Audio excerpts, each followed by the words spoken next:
Welcome to Using SCAL for Print and Cut Stickers, Part 2, Designing the Stickers.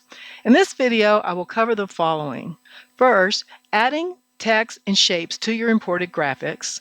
Secondly, tracing raster images that do not already have the desired cut lines. Third, adding contours to your trace lines. And then finally, assigning individual layers according to what you want printed or only cut or both. So often a new cutter owner will post on one of the groups and ask if they need to get Photoshop or Illustrator to design their stickers. And my response is always no. At least learn what your cutting software offers first. And in the case of SCAL, there are so many ways of manipulating, warping, shadowing, etc., both your text and vector shapes that are freely available in the software or downloaded from the internet. And if you just browse through the user manual, you'll find that I've included screenshots with the settings used so that you know how to use these particular settings to create exactly what you want. In the following example, I've imported one of my clip art images. Again, it's one that has a transparent background. And then I just typed out text and I used bridge warp to round the text. And then I used object on path to add these hearts and put them into a kind of a similar circular path. So moving on to tracing images, I'm going to import a PNG that doesn't have a transparent background, which I've mentioned to you before. Now, if I brought in a JPEG, then I could just, I'd be using file place image to bring in that particular file. So I'd be ready just to select it and trace it. However, when you have one that you've used the import, you'll remember that there's two layers here. There's a print layer and a cut layer. So when I've already confirmed, and I can go to the preview and confirm that, indeed I don't have the cut line that I want there, then I'm going to select the print line only. Or since I don't need this cut line, I can go ahead and select this layer and delete it. So now then I select this print layer and I go to the trace window, and then you'll see that the image has shown up. Now use this show source image up here to slide back and forth. This shows you what the cut lines are that exist. This shows you what your original image looks like. So scroll it kind of over here so you can kind of see what you're getting. And anything that's red is something that's going to cut. And of course, you don't want any of this stuff on the inside. So it's very easy to eliminate that. Just mark this option for blackout and click on Update Preview and see if that doesn't get rid of it. And of course, in this case, it does. Now I just have that single outline. Now, if you don't get this solid outline and you still are seeing a lot of this stuff on the inside, you just need to increase the contrast. And so, I'm in monochrome mode, which means I'm just going for just a basic cut line. I'm not trying to do any kind of color tracing. And then just increase this contrast, like a substantial amount, kind of mark it up a little bit at a time. Don't try to go up one at a time. That's too slow. And then keep clicking on Update Preview until you can get that result that you want. So then that's it. I click on OK. And then and this is going to initially, it'll, fill with color. And so in order to be able to see your bird, then you come over to the fill and stroke panel and you change the fill color to none. And then you won't see that, that filled in outline. So now when you go to the preview window, you're going to see your cut line. And of course, your show printable, you won't be able to see it, but if you turn off show printable, there it is. So now let's talk about contours. So I have my print layer here and I have my cut layer. And so let's say then I just want a single contour around it. Well, this is a fast way to do this, is to select your trace line and go to Path, Offset Path, and then in this drop-down list, you can pick which one you want. In general, again, I usually recommend rounded for stickers. You do not want inset marked, okay, because you want it to be outside. And so you'll immediately start to see a path. And then you can increase this up to whatever size that you want. So let's say this is what you want for your contour. Then you click on OK, and now then you're ready to assign your layers. But let's also do a contour on this one, our original one also. As you'll remember, I had added the extra, items to this particular design. So in order to do the contour for it, I just select everything and go, and this time I'm going to go to Effect Shadow Layer. And this is another way to add it. And also you can add more than one at one time. So let's say I wanted to have one layer that's going to be the score layer and then a larger layer that would be the cut layer. So I can do that within this one window, and the way it works is I start increasing. Let me see. Change the shadow to rounded, and then I go ahead and start start increasing this. Now, if you click on blackout shadow, it's going to get rid of the stuff that's totally enclosed.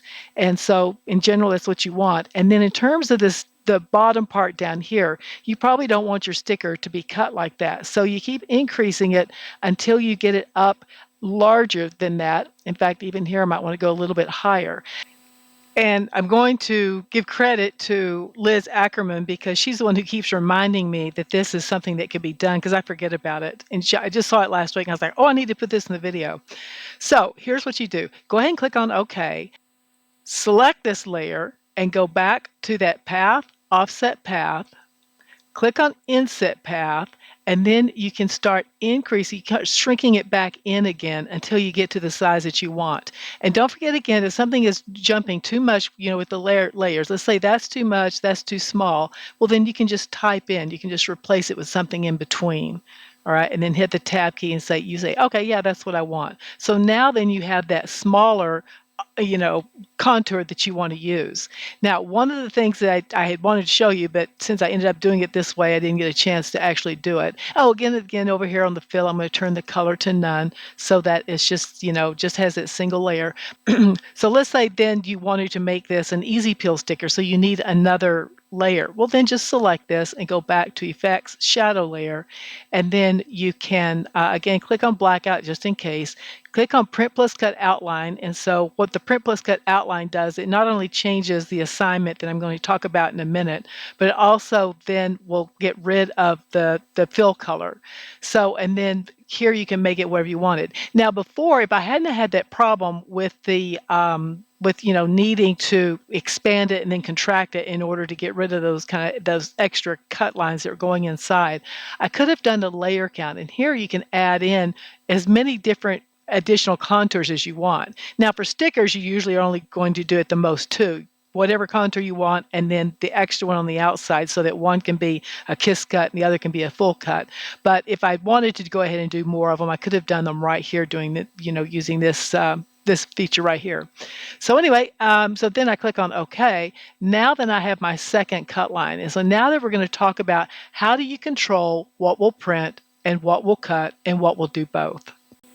Okay, so the secret to controlling what will print, what will cut, what will do both is on the Style panel.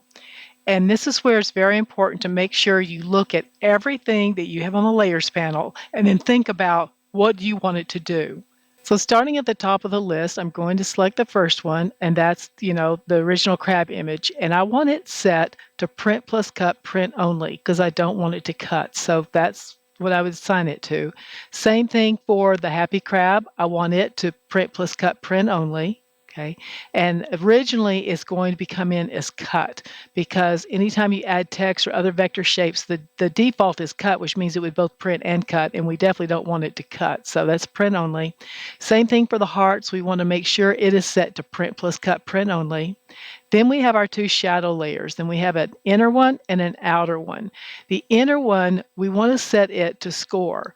Originally, it's going to also be cut, or it's probably going to be Print plus Cut only. But because we want it to cut at a lower cutting force, we want to be able to assign that separate force, then we had set it to score.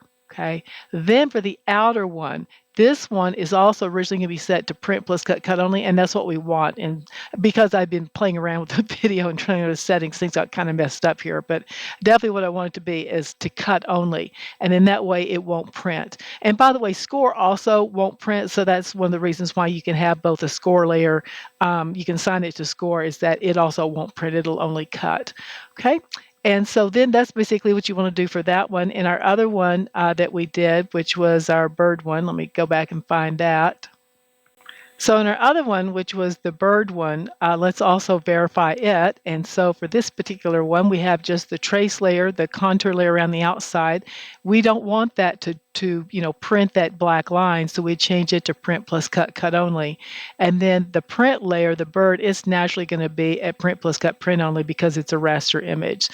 So I hope that makes sense, and that concludes this video on designing your stickers. And then the last one that I'll be covering, that's going to be all the different settings that you want to set up your reg marks and where things are located and how to duplicate and all the rest of it. So please stay tuned for that one as well.